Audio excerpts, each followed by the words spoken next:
आज हम पढ़ेंगे परिवहन। क्या आपने कभी मुंबई, चेन्नई, दिल्ली और कोलकाता के अंदर और उनके चारों ओर उद्योगों के केंद्रीकरण के कारणों को जानने का प्रयास किया है? ऐसा इसलिए हुआ कि ये प्रारंभ में ही परिवहन मार्गों को जोड़ने वाले केंद्र बिंदु नोड बन गए। रेलवे लाइन पिछले के बाद ही उद्योगों को आंतरिक भागों में स्थानांतरित किया गया।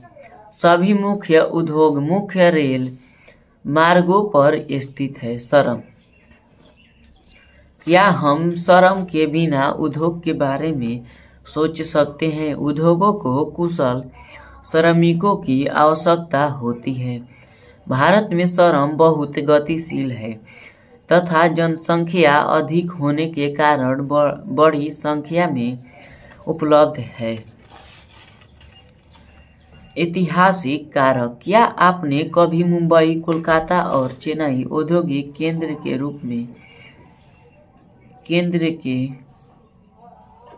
रूप में उभरने के कारण के विषय में सोचा है? ये स्थान हमारे औपनिवेशिक अतीत द्वारा अत्यधिक प्रभावित थे। उपनिवेशीकरण के प्रारंभिक चरणों में निर्माण की क्रियाओं को यूरोप के व्यापारियों द्वारा नौ प्रोत्साहन दिया गया।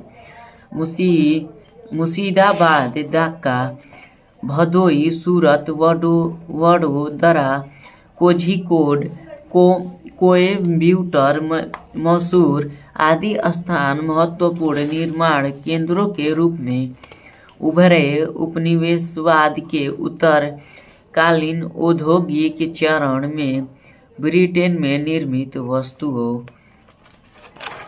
वस्तुओं से होड़ और उपनिवेशिक शक्ति की भेदमूलक नीति के कारण इन निर्माण केंद्रों का तेजी से विकास हुआ। उपनिवेशवाद के अंतिम चरणों में अंग्रेजों ने चुने हुए क्षेत्रों में कुछ उद्योगों को प्रोन्नत किया। इससे देश में विभिन्न प्रकार के उद्योगों का बड़े पैमाने पर स्थानिक विस्तार हुआ। औद्योगिक नीति एक प्रजातांत्रिक देश होने के कारण भारत का उद्देश्य संतुलित प्रादेशिक विकास के साथ आर्थिक समृद्धि लाना है। भिलाई और राउरकेला में लौह इस्पात उद्योग की स्थापना देश के पिछड़े जनजातीय क्षेत्रों के विकास के निर्णय पर आधारित थी। वर्तमान समय में भारत सरकार पिछड़े क्षेत्रों में स्थापित उद्योग धंधों को अनेक प्रकार के प्रोत्साहन देती है। मुख्य उद्योग। किसी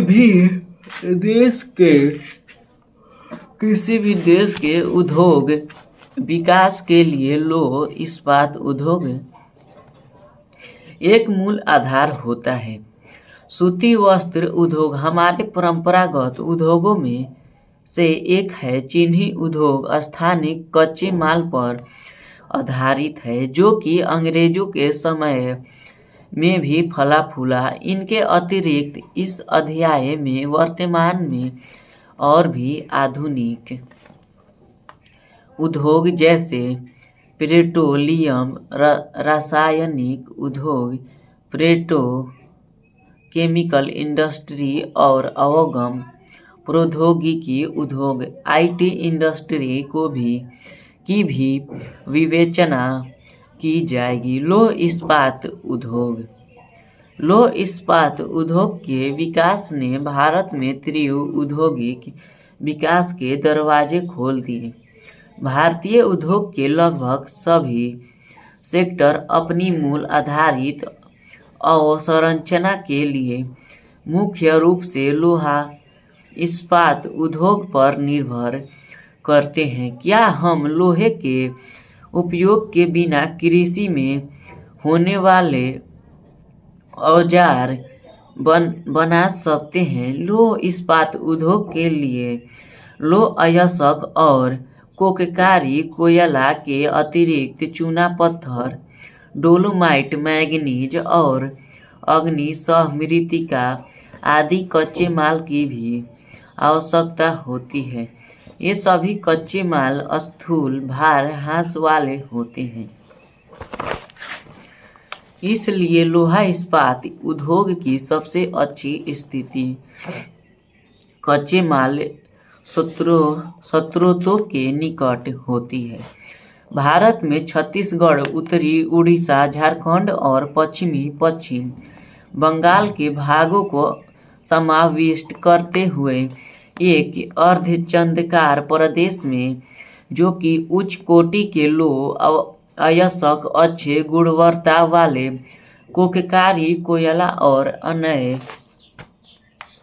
संपूरकों से समुद्र हैं, जिसके परिणाम स्वरूप इस प्रदेश में लौह इस्पात उद्योग प्रारंभ में ही स्थापित कर दिया गया है।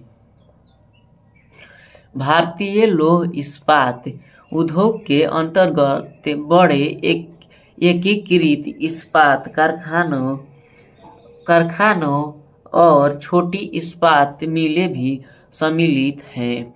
इसके अंतर्गत द्वितीयक उत्पादक, दलाई मिलें और आनुषंगिक उद्योग भी आते हैं। एकीकृत इस्पात कारखाने टाटा लौह इस्पात कंपनी TISCO टाटा लौह इस्पात मुंबई कोलकाता रेलवे मार्ग के बहुत निकट स्थित है। यहाँ के इस्पात के निर्यात के लिए सबसे नज़दीक लगभग 240 किलोमीटर दूर प्रतन कोलकाता है। संयंत्र को पानी सुरवण रेखा एवं खारकोई नदियों से लोहा, नोआ मंडी और बादाम पहाड़ से और कोयला जोड़ा खानों उड़ीसा से और कोककारी कोयला हरियाणा और पश्चिम बोकारो कोयल क्षेत्रों से प्राप्त होता है। भारतीय लोहा और इस्पात कंपनी IISCO भारतीय लोहा और इस्पात कंपनी ने अपना पहला कारखाना हीरापुर में और दूसरा कुल्टी में स्थापित किया। 1937 में भारतीय लोहा और इस्पात कंपनी IISCO के साहचर्य से बंगाल स्टील कॉर्पोरेशन की स्थापना की गई। बनरपुर पश्चिम बंगाल में लोहा और इस्पात के उत्पादन की दूसरी इकाई की स्थापना की गई। इंडियन आयरन स्टील कंपनी के अधिकार क्षेत्र में आने वाले तीनों संयंत्र दामोदर घाटी कोयला क्षेत्रों रागीगंज, झरिया और रामगढ़ के निकट कोलकाता आसनसोल रेल मार्ग पर स्थित है।